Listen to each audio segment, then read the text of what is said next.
Alhamdulillahi Rabbil Alamin.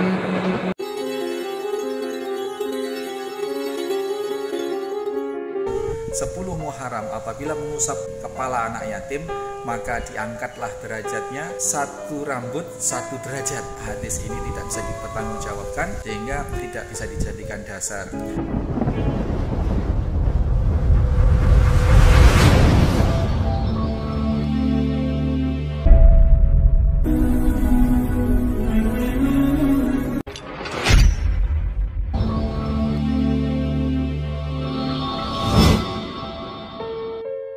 Assalamualaikum warahmatullahi wabarakatuh. Ikhwani fiddin rahimani wa rahimakumullah. Saudara-saudaraku seagama yang mudah-mudahan Allah merahmati saya dan merahmati antum semua, kalian semua. Kali ini kita akan berbicara tentang yatim. Sebagaimana Nabi SAW dalam hadis yang sahih menyatakan bahwa ana wa kafilul yatimi fil jannati hakadha. Aku dan para penyantun yatim kelak di surga seperti ini, seperti 2 jari. 2 jari. Rasul menunjukkan 2 jari, dan jari itu adalah jari telunjuk dan jari tengah.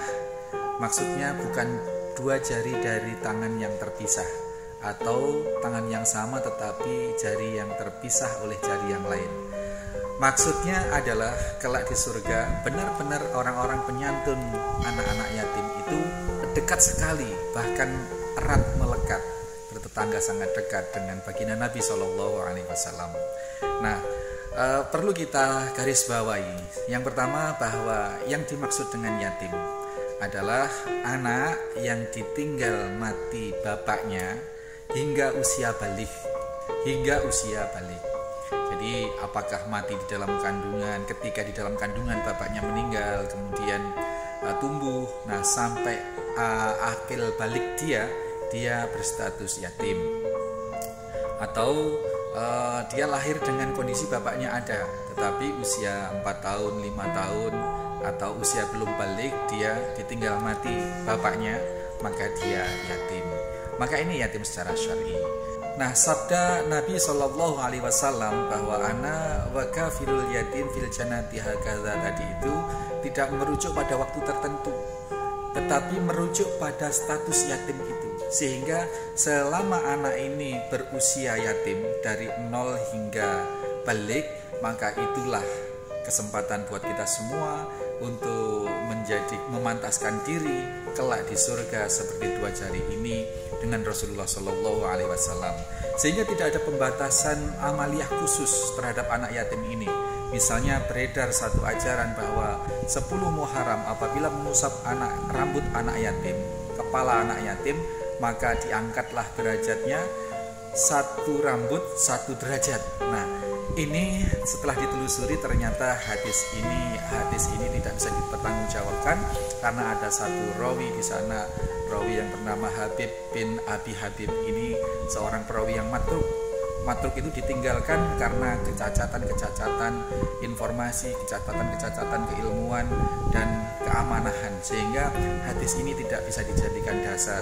Secara logika pun bahwa apabila seseorang menyantuni yatim hanya 1 hari dalam 1 tahun, ini sungguh tidak menyelesaikan masalah anak yatim itu. Ingat, anak yatim tidak hanya yang miskin, tetapi senyampang dia berstatus sebagai yatim, maka itu merupakan peluang bagi kita semua untuk memantaskan diri kelak bersama baginda Nabi SAW di surga. Kenapa? Karena kebutuhan anak yatim itu tidak sekedar kebutuhan materi, tetapi kebutuhan pengasuhan, kebutuhan bimbingan, kebutuhan kehadiran sosok seorang ayah. Sehingga Anda yang menjadi penyantun yatim memposisikan tidak hanya memberi, tidak hanya membiayai, tidak hanya menyumbang, mendonasi, tetapi hadir juga sebagai sosok, hadir juga sebagai seorang yang memberikan kenyamanan ketika bertemu dengan anak yatim. Apalagi syukur-syukur di rumah Anda ada dipelihara anak-anak yatim, atau Anda memiliki organisasi atau yayasan yang memang di situ concern terhadap anak-anak yatim. Dalam video ini kita akan unjukkan satu momentum di mana pada Ramadan tahun 1444 Hijriah kemarin, PDAM Situbondo ya berkenan menghadirkan anak-anak yatim, dan di situ hadir juga Bupati dan Wakil Bupati Situbondo memberikan santunan. Setidaknya peristiwa adegan ini bisa kita jadikan ibroh, bisa kita jadikan satu titik momentum di mana kita memiliki kesadaran yang utuh, yang benar terhadap yatim dan bagaimana menyantuni anak yatim itu. Ingat, kebutuhan yatim tidak hanya materi, tetapi kebutuhan sosok, kehadiran sosok seorang ayah.